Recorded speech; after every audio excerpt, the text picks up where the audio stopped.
Hey, hi everybody. I missed last week's vlog. The week got away from me. Anyway, if you read it, great. You'll know what I'm going to be talking about today. But if you didn't and you were waiting to see me go live, today I'm going to be talking about the post-honeymoon blues. So, post-honeymoon blues, when I talk about that, I'm specifically referring to kind of that stage of the relationship after the newness has worn off and the excitement has started to wane.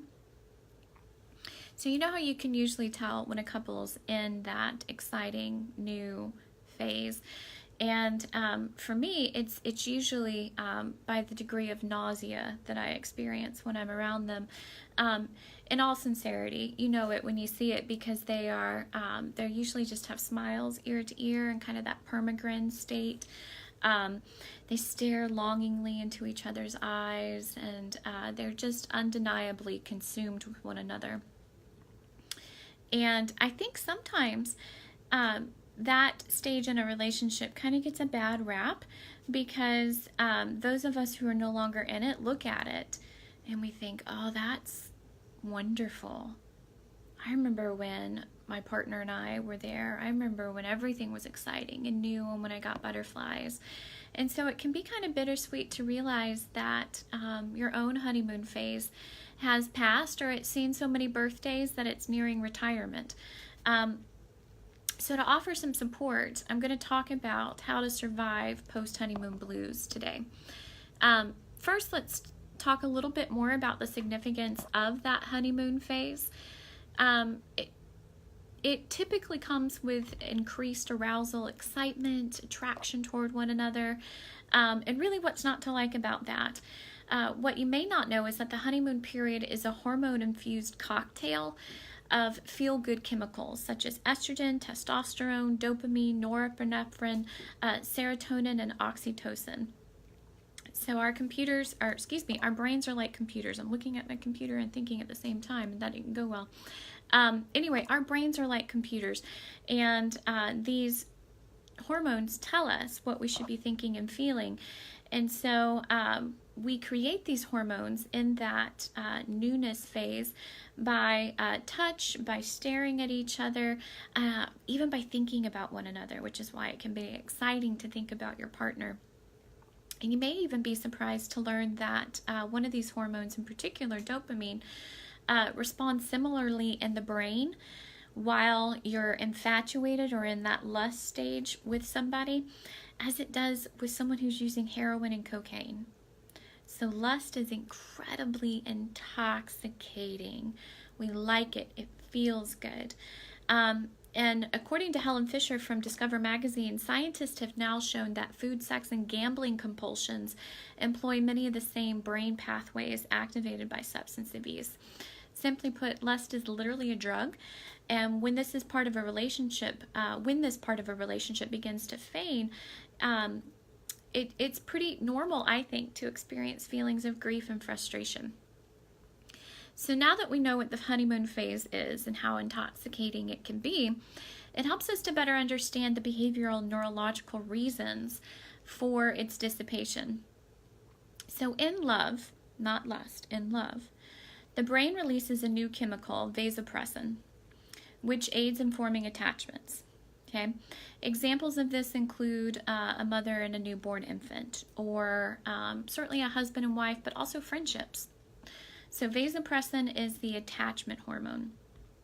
In long-term relationships, vasopressin, the attachment or the friendship hormone, combines with oxytocin, which is commonly known as the cuddle hormone, and it creates a safe and loving bond. It feels good to be around this person. It feels safe. It feels comfortable. It feels reassuring.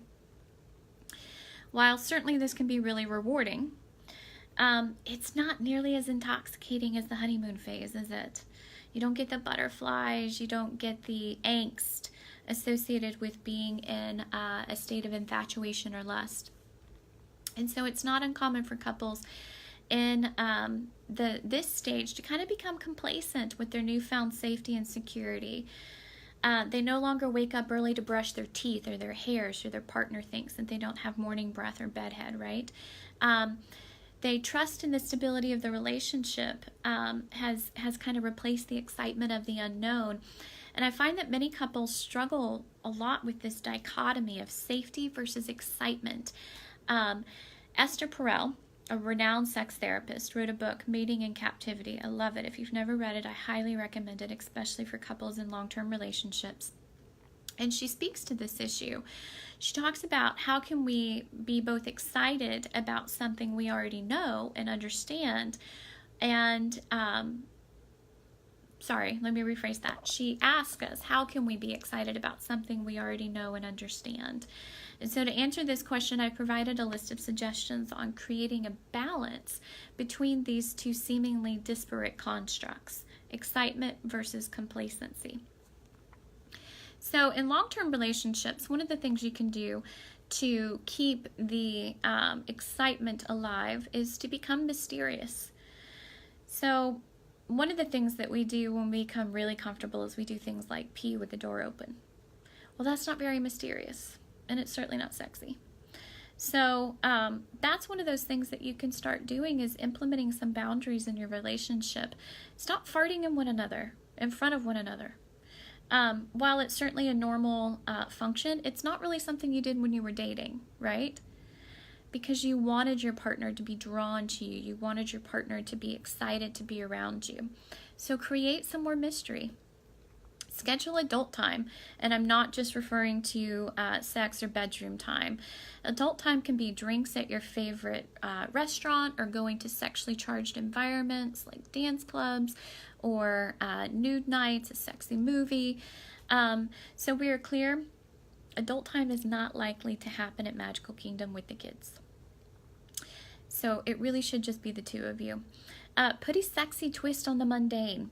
So we all have to eat, but maybe tonight you can cook in the nude. Or maybe you can try a game of apples to apples where every card ends with "in the bedroom." My partner and I did that recently, and it was kind of fun. Anticipation, I can't say enough about that.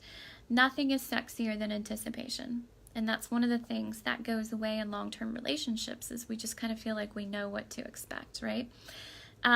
Can you imagine a romantic meal in heels and a smile? That's probably not how you do dinner on a Tuesday, but could it be? And what about naughty text messages throughout the day, or sharing your fantasies with your partner? Anything you can really do to draw out the yearning will increase anticipation. Plan for something great. When you're in the honeymoon phase, you can rely on all of those hormones that I talked about earlier to make the mundane magical, right? You can't really do that in this next stage of your relationship. So you have to plan for things to be exciting. And there's a couple of really great books that I'm going to share with you. One is 101 Great Nights of Sex, and the other is 101 Great Nights of Romance. I love these books because they're literally a recipe. You tear out the recipe. I'm not kidding, it's perforated. You tear it out, you open it up.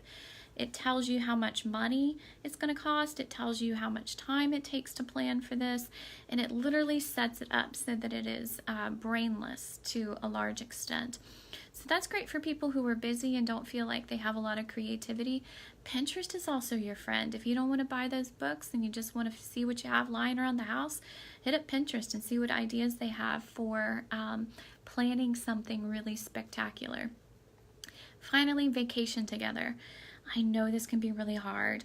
I'm a working mom of two. I get how difficult it is to steal time away from your everyday life, but it is really important to create concentrated couple time. It helps you to see those moments of excitement that you had in the beginning. So the excitement and the passion post the honeymoon phase doesn't really have to die, but it will require work and intentionality. No matter your financial situation, you can employ one or more of these strategies that I just mentioned today. And one thing that I do want to leave you considering is loving long-term passionate relationships are never by accident, but a byproduct of choice. So how can you choose today to make your long-term relationship more exciting and passionate? Thanks, and I'll see you guys next week.